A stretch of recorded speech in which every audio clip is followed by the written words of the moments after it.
Well, Peter, welcome to ATG, the podcast. It's a real privilege, I think, to have one of the best known figures in open access, as well as the author of what I think is probably the one of the most read introductions to open access, which was actually titled, as you might expect, Open Access, and a commentator on the whole area for many years. Thanks, Michael. Thanks for inviting me. Yeah. So what I thought we might begin is to look at your background. You're actually sort of have an academic background. You started out in philosophy, I believe. That's right. I was a philosophy professor for more than 20 years. And then I got infatuated with open access and I wanted to work on it. There were only a handful of other people working on it at the time. This was early in our history, but they were doing it as professors. And I thought that would be nice. I could keep my job. But I decided I really had to work on it full time. So I stepped down. I had a tenured senior professorship and I just left it for my second career. Fascinating. But before we even got to open access, you also have you qualified as a lawyer, I believe. Yes, I'm also a lawyer, and I'm a non-practicing lawyer, which means I don't have clients, but I use my legal knowledge in advocating open access. For example, one of the perceived obstacles to open access is copyright. There are many, many copyright-safe ways to provide open access, and I'm able to explain those. Yeah, sounds fascinating. So let's go into this how you got involved with open access, because I think certainly then it must have been a rarity. Even today, it's a rarity. Most academics keep sort of well away from kind of policy issues and exactly how their content is distributed. So why the fascination with open access? It's a good question. Apart from the fact that it's interesting and important, which is usually a good enough explanation for anybody's passion. I was a publishing scholar in my field, both philosophy and law, when the internet came along. And when the internet came along, I was fascinated by it. I should also add that I was a geek. I taught computer programming at my college, and I just wanted to play with this new platform.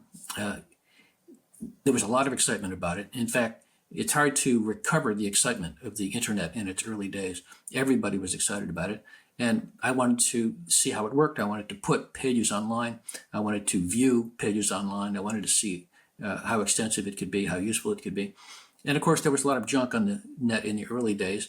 There were early versions of blogs, which really were trivial. Here's what I had for breakfast. But there were also more important things on the web. And I wanted to start to disentangle those and see what utility it might have. So I started to put my scholarly publications online. And I did that mostly, I admit, to play with HTML to see how that worked. I needed some examples, so I just picked those. But I put them online, and of course, I wasn't thinking particularly about the business model. I just put them online, which at the time meant, by default, they were freely available to anybody. You didn't have to pay. And that meant they were open access in today's terminology. They were not the fancy formatted PDF versions of those pieces. They were just plain HTML. But I noticed almost immediately that I started to get responses from scholars of exactly the kind I always wanted as a publishing scholar. You want to be part of a larger conversation. You want people to read it. Even if they criticize it, you want to be assured that they actually did read the thing, and you're now a voice in a debate. I got invited to publish in journals. I got invited to attend conferences. I got just plain feedback by email. Did you think about this argument, or how do you respond to that argument? And that's exactly what I wanted. And I was not getting that kind of feedback from the print editions of the same publications, even when they were fairly old. In other words, they'd been around long enough for people to find and read and respond if they felt like it. And so, I could have concluded, well, people just don't care about what I'm writing, and maybe that's also true to some extent. But once they were online, I started getting this feedback. So some people did care, and they cared to a greater extent, or at least the open access character of the publications and the existence of email made it easier for them to reach out to the author. But I realized that this new geeky platform, which was so cool in other ways, was also a serious platform for scholarship, and that it would make scholarship finally achieve some of the ends that scholars themselves had in mind when they published their works. And so I began to look around for other people, other scholars who had noticed this about the internet or the web. And there were a few, but very, very few. And so I connected with them. We conversed. There were new initiatives all the time. Even then, this was the mid-90s, there were a very small number of open access journals. Some were peer-reviewed, and every now and then another one would pop up. And so people began to notice the potential for doing peer-reviewed journals on the web, which is not the only scholarly application of open access. But I began to connect with them, and I wanted to read about the other scholarly developments that were taking place on the web, especially the ones that were free of charge. And at this time, I was still employed as a full-time professor of philosophy. So I really hoped that somebody would track all of these developments, write them up so that I could read them and get back to my other job. But nobody was doing that.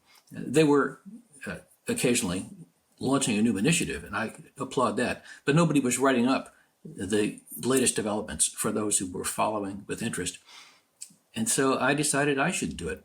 And I started doing it with friends, the few friends that I had already met who cared about this. And then I made an email discussion list in my email application, which meant I could just add a new person and click a button, and my latest thoughts would go out to everybody on that list. And then I thought, well, if I'm going to just send a depersonalized email of new developments to a list of people, why don't I make it a public list of people that anybody can sign up for? And that was the beginning of my newsletter. And at first, the newsletter was really nothing more than these occasional emails that I would send to friends. But once it shifted platforms from being an email to being a public newsletter, I began to take it more seriously, or I began to shift to the genre of a newsletter, and I began to write more like a journalist covering breaking news and more like a commentator on what's happening in that news and whether it's good or bad for scholarship, and covering the debates about open access. Anyway, that was the origin of my newsletter. I had a sabbatical shortly after that started. I wrote an issue of the newsletter about once a week for the whole year, and then I had to go back to my job. The deal was you could get a sabbatical if you taught for a full year afterwards, because the sabbatical was an investment in your professional development. So I went back, I shifted the newsletter to monthly so that I could get my work done. And I also launched a blog so that I could post intermediate sized thoughts without pushing them to the newsletter. But I also decided during that year I should resign from my position and work on open access full time. So I did, and that was my last year of teaching. That was 2003. And that's the year when I think you did you go to the Office of Scholarly Communication? I think that at Harvard. When was that you took a role there? I started at the Office for Scholarly Communication in 2013, which was 10 years later. Oh, so after I quit my teaching position, I lived on grants. I had no salary, and I thought I had no tenure either. Of course, on giving up tenure, I thought, well, most people in the world don't have tenure. How hard could it be? But I also knew that I had been funded already to work on open access, that it was a cause that some funders cared about, and I thought I could live on grants. I did pause to think, well, could I live on grants indefinitely? And how hard would that be? I didn't really know, but I just knew that I had to work on this full time. And I did get funded initially, and then I renewed my funding, and then I got another funder.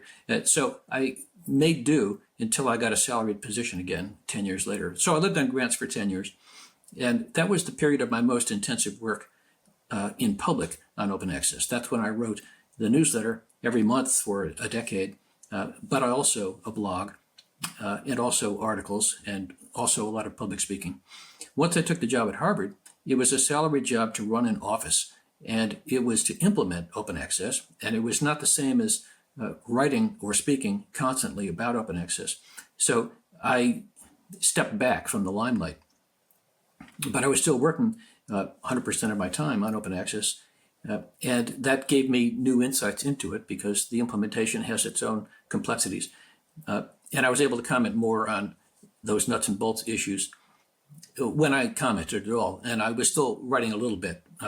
But since then, I've written less than I did during that, grant-funded decade. But I still write, I still speak. Yeah. I recognize I'm of the similar generation to you, and I recognize that kind of amazing opportunity provided by new technology. I was doing encyclopedias at the time, and we used to get one or two letters a month from people sort of saying, this fact is wrong, that fact is wrong, and then suddenly you publish Yes. online, and you get feedback. And you can find out what people Yes. are reading and what people are looking up. It's amazing. So it's fascinating. That anecdote about the encyclopedia reminds me of a test that Nature ran comparing the Encyclopedia Britannica to Wikipedia. And this was in the early days of Wikipedia, when it was notoriously unreliable. And they took, I think, 10 articles on historical subjects and gave them to expert scholars in the field and asked them to grade them or to evaluate them.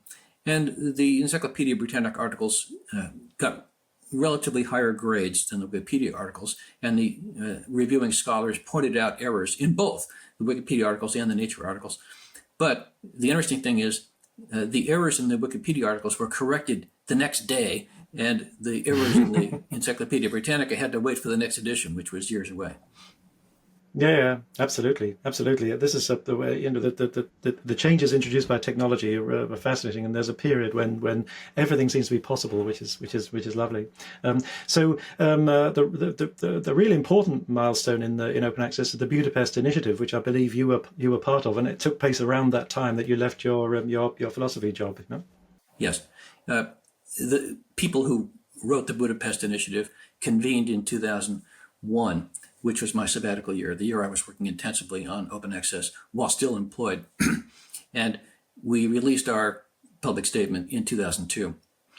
But yes, that was an important milestone, especially for us. We were brought together because we were all working on open access. We were among the few who were doing that at the time. And it was, we were brought together by the Open Society Institute, which is now called the Open Society Foundations. And it was unclear whether all of us had the same vision and whether our visions were even compatible with each other. And so one purpose of the meeting was to get together and talk about that. And if our visions were compatible, let's start to work together, or let's articulate a common vision and start to pursue it, because we were very uncoordinated. My newsletter was called the Free Online Scholarship Newsletter. And if this thing that we now call open access had a name, it was really called Free Online Scholarship. But at that meeting, we decided to call it open access. And since people ask, I'll just say, yes, we did it by analogy to open source software. And open access is to scholarship what open source is to software. I like free on scholarship because it's self-explanatory, and open access is not quite self-explanatory. And that's been a problem every now and then because people either get the definition completely wrong, or they feel free to stretch it in certain ways. And some people think the term is ambiguous. One thing we did in the Budapest statement was to define it, and the definition is not ambiguous, but maybe the term is ambiguous. And one fact of our history is that the term spread further and faster than our definition. And that's just a fact, and I'm sure it happens all the time with other initiatives, other movements. But it's not a difficult concept. And I'm happy with the term, and I started using it right away. I changed the title of my newsletter to be the Open Access Newsletter. But that's when we coined the term. It's also when we identified at least two strategies to achieve open access, the ones we now call green and gold. We did not call them that in the statement. Those terms are also not self-explanatory, and that also has caused problems. But we distinguished open access through repositories, or green, from open access through journals, or gold. We recommended them both. And by the way, to go back to the point that we were trying to decide whether our approaches were compatible, we all agreed on this. We all agreed you could deliver open access through repositories or through journals. There was disagreement among us on whether journals were better than repositories for this purpose, or the other way around.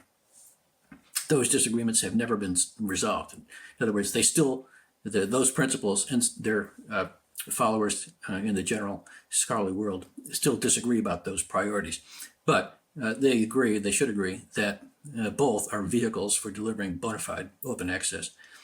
And we did that, and we got the Open Society Foundations to fund some initial steps toward open access, up to $3 million. That is, it gave the first $3 million to this cause. And since then, many, many other funders have been attracted to open access and began funding it themselves. But that statement was the first public, call it manifesto or declaration for open access, the first public definition of open access, the first use of the term, and very soon many others followed. And the next couple were slightly different. And after that, most of the new declarations basically repeated the earlier declarations or elaborated them for some special field. And that's fine. But it seemed to me that there was general consensus on what open access was and what it would take to deliver it. And there was just a lot of new work going on. And many of the later declarations were simply signs of approval. We like this. We're calling on our constituents to help support it and deliver it. Yeah, one of the remarkable things about the Budapest the declaration is how much of 20 years have gone past, and yet that declaration still stands up pretty well as a statement of what open access is. I find that quite remarkable when you think of all the different many manifestations and sort of the variations on open access that have been sort of popped up since then, which we'll come on to. So I think you must have got something right. Yes. Thanks. I agree with that. We didn't get into the kinds of details that people are debating today, like what's the best business model for an open access journal, or what's the best business model for an open access book. However, in the FAQ that accompanied the Budapest Initiative, we said there were many different possible business models, and we supported experimentation and further study. And we didn't think anybody ever had to settle on just one as the only one compatible with the definition. We should expect a range of different business models. And I think that was the right approach to take, but it also supports the current experimentation. So I'm very glad to see that. Some business models are actually not very good. And the fact that they're not very good doesn't mean open access is bad. It means that business model has problems, and there are other ones that we could try or should try instead. Yeah, I think your book, Open Access, I think another reason for its success, this is about 10, I think that came out about 2012, so this is a bit later. Yes. But I think your book is perhaps similar in that it doesn't go into sort of great details about sort of business models, but sticks to sort of the principles. What I found, I read it maybe just a couple of years ago, and it struck me as sort of largely sort of still standing up today as a sort of as a clear statement of what open access is. But of course, there are lots of things that have happened since then. Do you feel tempted to sort of to make a new edition and or rewrite it? Yeah, that's a good question. The day after the book was published, I launched an online wiki with my updates and supplements. It's a short book, and there were many points I wanted to make that didn't fit into the short book. So I wanted to post them as quickly as possible. So I waited until the day of publication, then I posted them. And once I had that online wiki, I used it to post further supplements and updates. And I've never stopped. I tapered off a couple of years ago, but I still add an occasional new update. But today there are more than 800 updates and supplements. And I encourage anybody who reads the book or likes the book to at least look at the updates and supplements, because they bring it more up to date. And if I make a point or a conclusion in the book, and it's the subject of further studies, either to support the same conclusion or to criticize the same conclusion, I post it there so people can follow the debate. And I'm glad, on the one hand, that most new studies have confirmed the conclusions that I made, and very few have criticized them or shown them to be not quite as true as we thought. But I've never been strongly tempted to make a second edition. One reason is that it would have to be just about as short. That is, it's part of a series at MIT Press of short books on important topics. And the only second edition that would really satisfy me would be one that's much, much longer, that took all these updates and supplements into account. Then it would be like 4 times longer. So if I had to write another short introduction to open access, it might be completely different. The hot issues in 2012 were a little different from the hot issues today. And by the way, the same is true with the Budapest Initiative.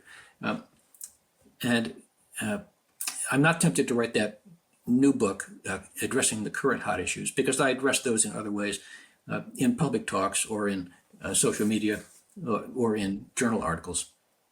But on Budapest, just for a second, the issues we addressed in 2001, published in 2002, we revisited, and we published a 10-year anniversary statement in which we reaffirmed the basic principles of the Budapest Statement, but also added many new detailed recommendations that addressed the hot issues of the time.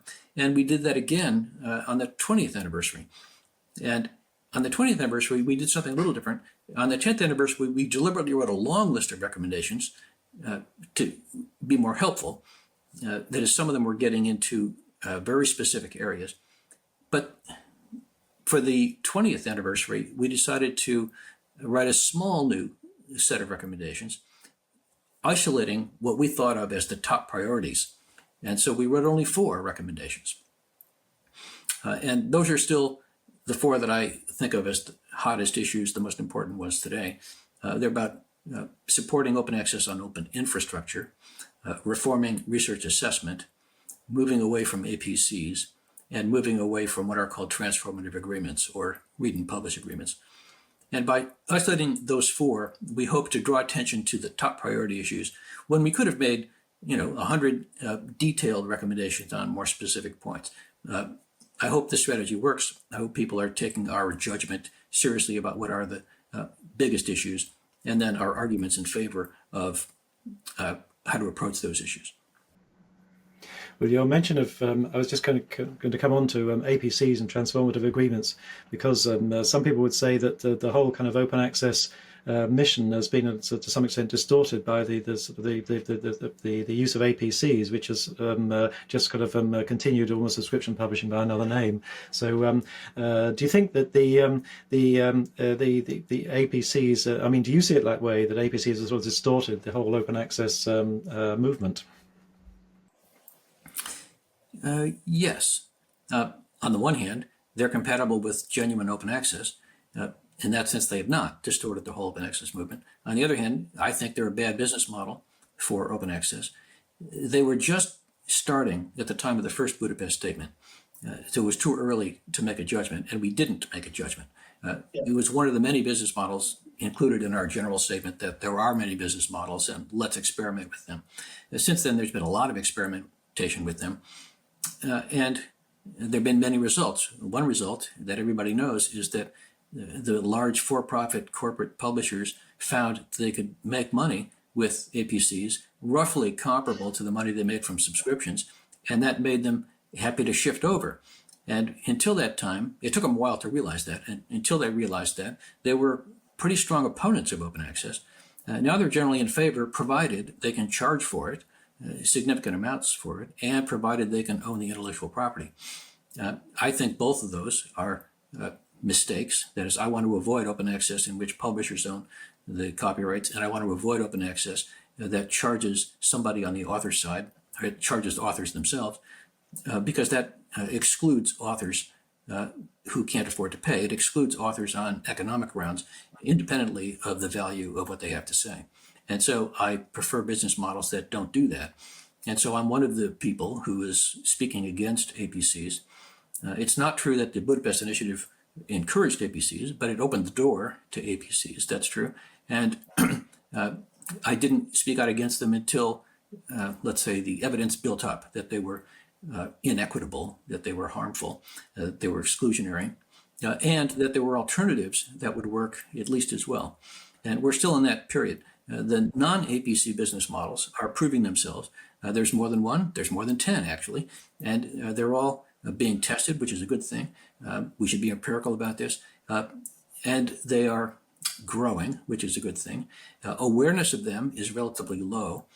It's still the case. It's been a case for about 15 years that most people think all open access is journal-based as opposed to repository-based. That is, all of it is gold rather than green. And they tend to think all of it is based on APCs, when in fact, very relatively little of it is based on APCs. But we still face the misunderstanding that open access means APC-based open access. That's a mistake or a misunderstanding that we have to correct. You probably read me say many times that the biggest obstacle to open access is misunderstanding. I still believe that. And one of the hot misunderstandings, one of the large obstacles here, is that people believe the only way to deliver open access is through APCs. Just not true. Mm-hmm. Absolutely. Just to sort of to confirm what you said, at last year's Charleston conference, I was astonished. I heard one librarian talking about how green open access was unpopular with her academics. And green open access is, as you say in your book, it was one of your fundamental recommendations, and green open access with repositories. And I think repositories are another one of the sort of success stories that came out of the whole open access movement, because the big growth in repositories followed that most repositories seem to be launched sort of in the early years of the sort of 21st century, sort of 2004, 2005, around then. There was a huge wave of them just arriving. And do you think, have repositories sort of turned out the way you anticipated? Have they delivered what you expected? Not altogether. They do deliver open access content, and that is what we wanted. That was the main thing. But my experience is that most repositories are insufficiently funded. And a repository that's well funded can deliver everything that we want. Now, there are at least a dozen open source platforms for an open access repository, and the most developed are highly developed, and they're very sophisticated. But let's take DSpace as an example. DSpace is highly developed. Universities can get a sophisticated repository with open source software free of charge, but it has to be customized for the institution. It has to be customized to fit the workflow of the institution for getting works into the repository. There are all kinds of steps universities still have to take. It's notorious that open source software isn't free for work in practice. You have to customize it or even sometimes fix bugs. The DSpace community is generally taking care of the bug side, but to connect the repository to other digital pipelines inside a university takes some work. And it's very rare for a repository to be adequately funded by an institution, even an institution that strongly believes in green open access and might even have a green open access policy. So there's a lot of room for improvement. And every now and then someone says, by the way, like one of the UK policies, you ought to make your work open access in a repository, and you can use for this purpose any repository of your choice, including your institutional repository. I like that kind of policy, but the problem is, for many authors, the local repository is creaky. It's not highly developed. It needs more funding, more improvement, maybe even more staff. That's a real problem in maintaining repositories. It's something we have to admit if we like green open access, and I do. But the idea of green open access is strong, and the potential is strong, and the best software for it is strong. So we just have to get our act together. And if we want to create serious, sustainable, well-preserved alternatives to paywalled scholarship, then we have to maintain repositories. We can't run them on a shoestring and expect that they will serve all those functions. And by the way, in the early days, it did look as if we could maintain them on a shoestring. One of the first repositories was a simple desktop PC, the kind you might have yourself, at an important university, and all scholars who wanted to deposit did all the depositing steps themselves. And so basically it cost $1,000. No staff, no hardware beyond the single PC. And I think people, including myself, generalize too quickly about how that's the future of repositories. It's inexpensive hardware, free software, no labor. It turns out there's quite a bit of labor, and universities that expect to maintain their repositories and get their work funneled into the repository have to pay for that labor, as well as the software updates and the customizations. I completely agree. I think there's a big difference between large and small institutions on what can be achieved with the repository, and smaller institutions struggle somewhat to sort of to be able to make constructive use because they haven't got the resources and the tools. But there's another big distinction which I think is very interesting, which I'd love to get your ideas on. You could describe it as the kind of stick versus carrot approach for repositories. So here in the UK, where I'm based, it's the stick approach, in that there's a sort of government policy which says you must deposit your paper in the local repository. So every academic feels obliged to. In fact, their funding is dependent on them depositing copies of their articles in the institutional repository. And the situation in the States is completely the opposite. It's much more the kind of carrot. I don't know of any institution where the library says we push the academics, we force the academics to sort of to deposit papers. They can if they wish. So you've got this sort of stick and carrot approach, the sort of two contrasting. And the recent OSTP memo, which seems to be moving a little bit more towards sort of a mandating policy, but hasn't stated any way in which that policy would be mandated. So do you see a benefit in the two different approaches, or do you think one is better? I wouldn't actually make the same distinction. There is a distinction between carrots and sticks, but U.S. federal agencies that fund research have been mandating deposit in repositories for 15 years. The NIH is the best example, but in 2013, in the Obama administration, there was a memo like the OSTP memo or the Nelson memo. It applied to only 24 agencies, but the 24 largest federal agencies, and it required them all to mandate deposit in repositories. So we've had compulsory deposit from funders for a long time, for 15 plus years. And the Nelson memo simply extends that to all federal funding agencies. And by best estimate, there are more than 400 of those. That's one reason life is more complicated in the US. We have that many funders, public funders. But we, in that sense, use sticks, not carrots. It is compulsory. By the way, sticks also suggests penalties or punishments, and we have to be careful here. Most of these policies don't carry penalties or punishments, but the funders who have these policies have to boost the compliance with their mandate.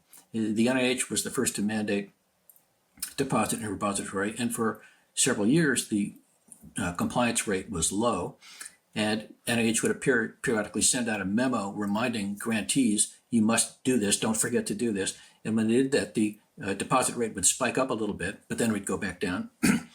And it took them several years to realize they really had to put sanctions on noncompliance, and so they did. So in that sense, we have a stick. Beyond the policy that requires deposit, we also have a penalty for noncompliance. And now that we have many, many other public funding agencies adopting the same kind of policy, I really hope they learn the lessons from the NIH. It's not that I want to see scholars punished. It's just that I don't want these new policies to have low compliance rates for a long time. That just defeats the whole purpose. So if you're going to have the policy, learn the lessons from the NIH. And the NIH now says if you don't deposit on time, then you might become ineligible for future funding from us. And that really gets the attention of those scholars and of the universities where those scholars work.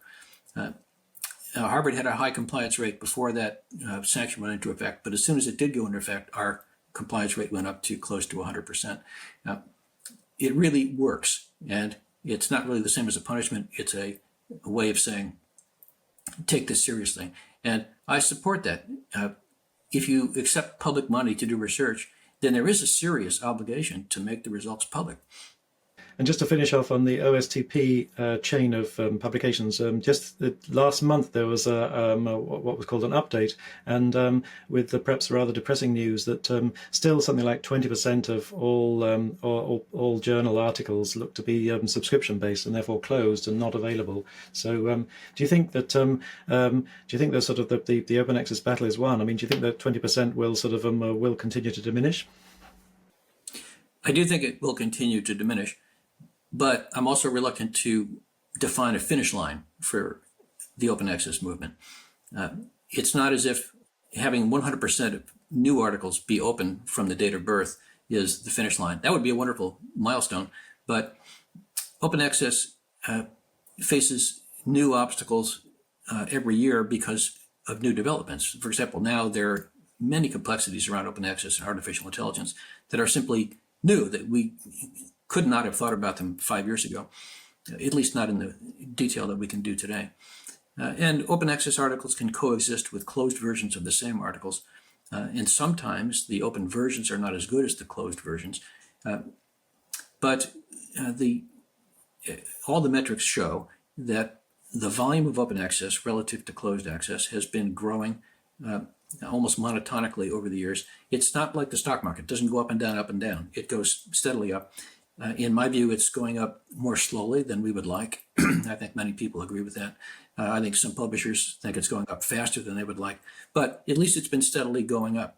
So if we gotten to the point where roughly 80% or even 50% of articles are open from birth, that's a huge progress compared to our origin, which I still remember. And if you look at the slope of the curve, you can be confident that it will continue in that direction. And if you look at recent history, objections that publishers had to making works open get answered and they dissolve. Some do, some last a long time, but publishers are now providing open access themselves. As I said earlier, they do it most readily when they are paid well for it and when they can own the rights. But they didn't even think of that for 10 years. When open access was a new thing and APCs already existed, they apparently didn't think, well, this is another way for us to make comparable profit margins. Let's just dive into it, since scholars seem to want it. They did not do that. They lobbied hard against it for at least 10 years. Then they experimented with it with a small number of journals and then a large number of journals. So their objections can be met and answered. And now many of them are making their works open under a business model that I've criticized. And so I am working to answer their new objections or to bypass them and simply steer new research toward publishers that do not charge APCs and to help public promotion and tenure committees take seriously that these works should be judged on the merits and not on the journals in which they were published. Yeah. One area that we haven't touched on is preprints, and I was astonished that preprints date right back to I had no idea Archive was launched as long ago as 1991, but preprints right. have really become part of the landscape in a much more prominent way in the last few years. Do you think that preprints are changing the whole sort of makeup of open access because content is becoming available in a very widespread way through preprint servers? Yes, I do. First, people who don't make their own work open through preprints still read the preprints of others in their field. And they appreciate the fact not only that it's open and they don't need a subscription, let alone the hassle of authenticating themselves through their library to read the paywalled version, but they appreciate the speed. They appreciate, well, here's something that important people in my field published yesterday or this morning. And they get a chance to read it. And scholars understand that for works in their own specialization, they are as capable of judging quality as the peer reviewers at journals. So they can read a preprint that's not peer reviewed and weigh it appropriately. Now, there's a separate problem that many readers of preprints are not in that position. And we ran into this problem with COVID. Some preprints were misread by people not qualified to judge them. But scholars value preprints in their own field because they value immediate notice of what other people are working on, plus the open access to what they're working on. And scholars who, on the other side, as authors, not readers, value the opportunity to make their work open the minute they're ready. And if it weren't for preprints, authors of a new work that they're ready to make public have to wait months or years to see it come out. They submit it to a journal and tap their foot, waiting for the peer review process to wind up. So you don't see the lack of peer review as a sort of as a major challenge to preprints. Then it sounds like you're happy with the as you say academics sort of being able to do their own peer review sort of on the fly, as it were. Yes, with qualification. As I said, academics can judge the merit of work in their own specialization, but they often read work outside their specialization if they are multidisciplinary or interdisciplinary, or if they simply, for example, I'm not a physician, but I read medical research about my medical conditions, and I'm not qualified to judge preprints in medicine, but if something new comes out relevant to a condition of mine, I want to know about it. I can bracket my judgment on its merit. Some readers can, some readers can't. During the COVID era, new COVID research came out in the form of preprints very often. Preprints in medicine skyrocketed. They did help develop vaccines and tests, but they also misled many people. Some of the preprints were done well, and some of them were not done well, and some were retracted. And people who dwell on their retractions should not forget that some of the peer-reviewed articles about COVID were also retracted. But, and by the way, a background fact that's very important is that preprints that are eventually published differ very, very little in their language between the preprint version and the published version. So preprints that are published are almost the same as peer-reviewed articles. But they can sometimes mislead people. And during the pandemic, when we were still dealing with high death rates and high infection rates, many journals or many preprint repositories decided it was important to label preprints as non-peer-reviewed, and many workforces, task forces, worked out recommendations to journalists on how to read preprints. And don't dismiss them because they're not peer-reviewed, but don't take them as if they were peer-reviewed either. That's a hard judgment to make, and they began to give recommendations about that. Those were wise. And again, you can't always tell how they will be put into practice by the people you're targeting. But it's true, these are much more useful than nothing, and they're not quite peer-reviewed, and yet sometimes they're equivalent to the version that will be peer-reviewed. So take them for what they are, but understand what they are. I think with that qualification, preprints are good. They're unambiguously good. The same way that peer-reviewed research is unambiguously good. People can always misunderstand peer-reviewed research. Peer-reviewed research can also be wrong, and sometimes so wrong that it has to be retracted. But we don't want to prevent peer-reviewed research just because some of it is wrong. You mentioned retractions, however, and one of the remarkable things about the last few years has been the sudden growth in article retractions. I'm sure you've read about Hindawi and the sort of the large numbers of various problems, things like paper mills. And do you think there's any link between it's very significant that the three of the largest publishers in the last 10 or 15 years have all been open access publishers. That's Hindawi, Frontiers, MDPI, and huge growth in open access publishing and a growth in research misconduct. Do you think there's any link between those phenomena? Yes and no. Yes. Scholars who are desperate for a publication or 5 publications to get a job or to get a promotion know that they can pay APCs and get published at, call them predatory journals, not high quality open access journals, but predatory journals.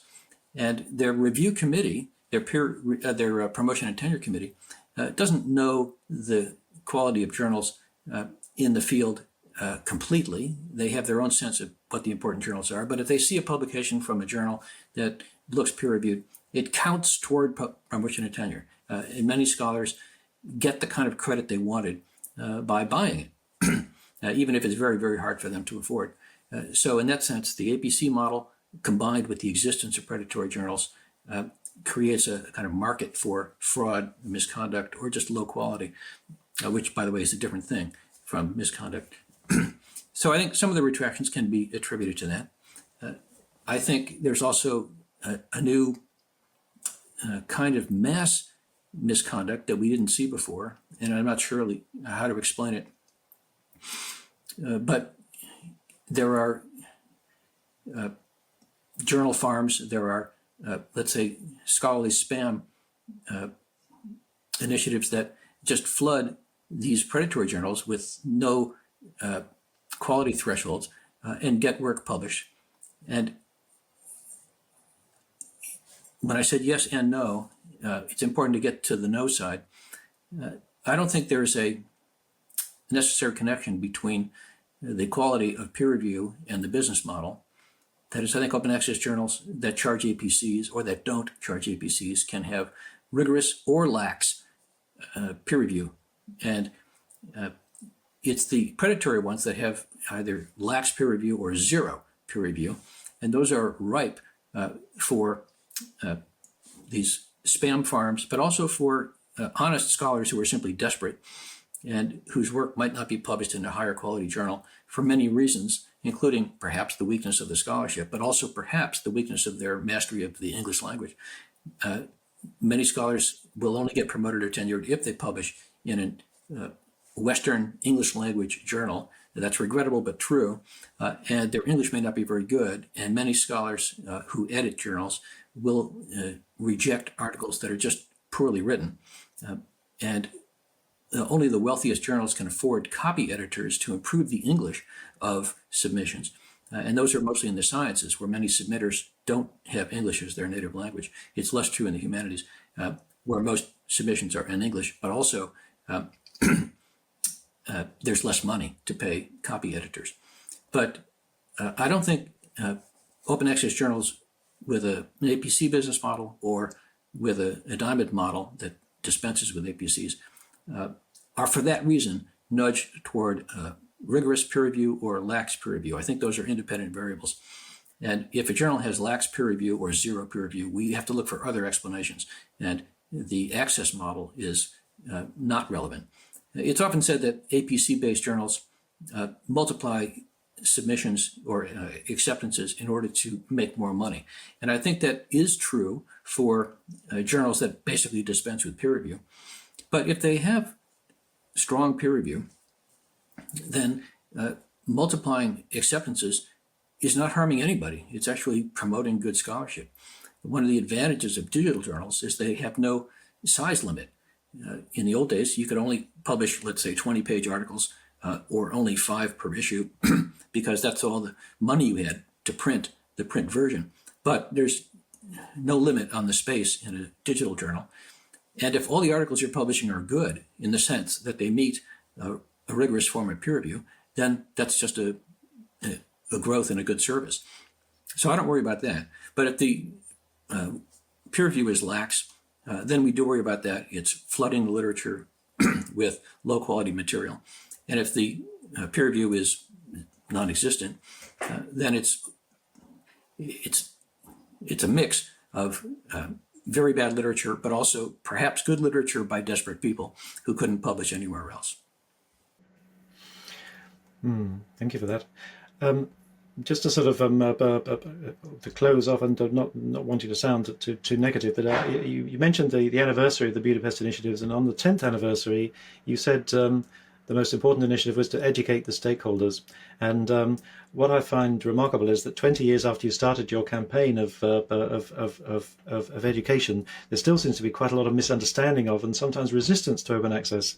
There was an example of that just the other week when a paper was published, I think I mentioned to you, of a group of at Oxford University talking about open access as open expense, as a sort of more expensive form of bureaucracy. Do you think there's still a need to educate stakeholders? Oh, for sure. And I've been saying that for years, and you might think after all this time I could stop saying that, but I still believe it. On the one hand, awareness of open access has definitely increased. It used to be almost an unknown thing. It was definitely on the margins, and it has since moved into the mainstream. It's widely known about, but it's still widely misunderstood. And we still need people to counter these misunderstandings wherever they arise. And I periodically wrote articles about the most important misunderstandings to address today, and I haven't done that for a while. But they do change over time because every now and then one of those misunderstandings is actually extinguished. And most people who talk about open access don't make that mistake anymore. They make new mistakes. And so it's important to keep up to date and figure out what the new misunderstandings are. I mentioned that one very tenacious misunderstanding is that all open access is gold open access, and that all gold open access charges APCs. False and harmful, and that's why we have to keep addressing it. Mm-hmm. Is that why I see that I see from your personal page that you've now retired from your work positions at Harvard and Berkman Klein and so on, but you're still continuing with your pro bono consulting work. Is that why you do it? Yes, that's why I do it. It also, I have other motives for doing it. One is the curve is still going up, and it still hasn't gone up high enough. So I still want to contribute to the cause. I no longer run an office. I stepped down from that after doing it for 10 years. And I'm 72. I don't really want to work full time, but I want to keep working on this cause. It's still important to me. The reasons why I left my previous career are still alive for me, and I still want to promote open access. I want to extinguish more misunderstandings about open access. I want to see more progress. I want to see good business models for open access replace bad business models for open access. I want to see new policies be better rather than worse. I want to see weak policies be strong rather than weak. I want to do all these things. And it's actually slightly easier to do them now that I'm not running that office, because as I mentioned, that office was not the same as the kind of writing and speaking work I did before then. It was really mostly implementation of open access.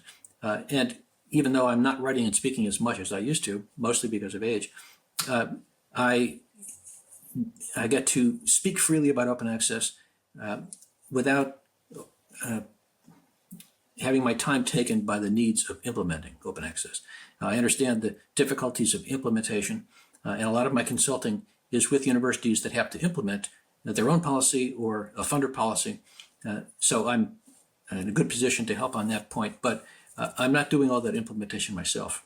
And I, as far as I have time, and as long as I still have cognitive capacity, I get to try to stay on top of what's happening and see how these cross currents intersect and what complexities we face and what solutions we might come up with.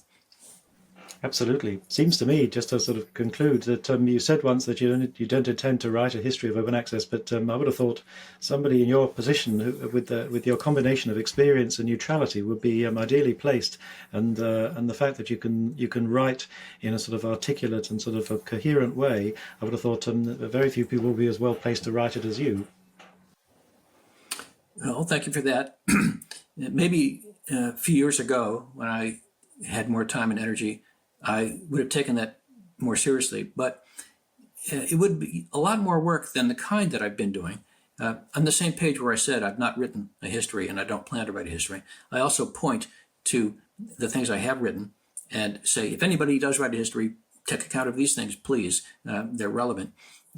And my assessment of my own career is that I've done a lot that's relevant to somebody who does write that history, but it would be a huge separate undertaking to write that history itself.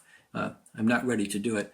I have met a few people who wanted to write that history, and I have to say, I'm glad they didn't, because they too suffered from misunderstandings. And if people start to write histories of open access, I'm sure we'll see some of that. That is, we'll see histories that I like and histories that I don't like, and that judgment of mine doesn't have to be relevant to anybody else. But like histories of anything else, histories of the Supreme Court, histories of the French Revolution, scholars will disagree, and that's fine. But it's interesting that so far, nobody's really done that. There have been histories on open access in a given field, in a given decade, things like that, very narrow. But nobody's tried to do a history overall of open access. Maybe they're waiting for the dust to settle, and of course it'll never settle. Maybe they're waiting for a plateau. You know, why do people write about pre-Civil War America? Because the Civil War was a kind of demarcation. Well, maybe they're waiting for that sort of demarcation in the open access movement. I don't really know. Nobody's talking to me about their plans to write this history. It doesn't mean they aren't doing it, but it is something we lack. And if some serious scholar wanted to write such a history, I'd be happy to talk to them, not to influence their conclusions, but just to point out, oh, don't forget this. I'd have a lot of comments to make, but I'd rather give comments than write my own history at this point.